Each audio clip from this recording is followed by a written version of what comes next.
ఆయన యొక్క పుట్టుకలో by his action, అతని యొక్క క్రియల్లో he is a sinner. అతను కేవలం పాపి. Because he disobeyed God's commandment. ఎందుకంటే అతను దేవుడికి అవిధేయుడు, దేవుడి యొక్క ఆజ్ఞకి అవిధేయుడు. Disobeying God's commandment is sin. ఆ అవిధేయత, దేవుడికి ఆజ్ఞకి అవిధేయత ఏంటంటే పాపమే. Committing the mark is sin. చూడండి, ఆజ్ఞాతిక్రమం పాపము. All of sin and comes out to the glory of God. మనుషులందరూ పాపం చేసి దేవుడు గురించి మనం బొమ్మలేకపోతున్నారు. Those people will have a punishment of everlasting hellfire. అలాంటి మనుషులే వాళ్ళు కేవలం క్రీస్తు యొక్క తీర్పు మాత్రమే కాదు, నిత్య నరకాగ్ని కూడా కలిగి ఉంటారు. It is a terrible punishment. చాలా భయంకరమైనటువంటి శిక్ష. God doesn't want the man to suffer this one. ఎలాంటి శిక్ష దేవుడు మనిషికి ఇవ్వాలనుకోవట్లేదు. So how can he escape that? అలాంటి అందులోకి తప్పించుకోవాలి. Is there any way?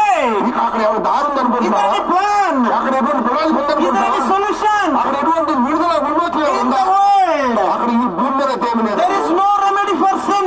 ఇక్కడ భూమి మీద అటువంటి దానికి విడుదల అనేది ఏమి లేదు. You may have remedy for all kind of diseases. నువ్వు నీ రోగానికి, నీకున్నటువంటి అస్వస్థతకి ఎన్నో మందులు కనిపెట్టచ్చు. If you have money, you can spend and get your treatment, buy medicines to get healed. నీకెంతో డబ్బులు వెచ్చించి నీకున్న రోగానికి కావాల్సిన మందులు నువ్వు కొనుక్కోవచ్చు, నేను సృష్టించవచ్చు. Even though sometime you will die.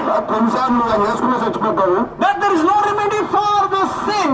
కానీ నీలో ఉన్నటువంటి పాప రోగానికి మాత్రం ఎటువంటి మందు లేదు. It is available only in God. అది కేవలం దేవుడి దగ్గర మాత్రం అందుబాటులో That's ఉంది. why he came to this world అందుకే దేవుడి లోకానికి జరుగుతారు. in a human form. ఆయన మానవ రూపంలో వచ్చాడు. He is known in Jesus Christ. ఆయన పేరు యేసుక్రీస్తు ప్రభు. Jesus means Savior.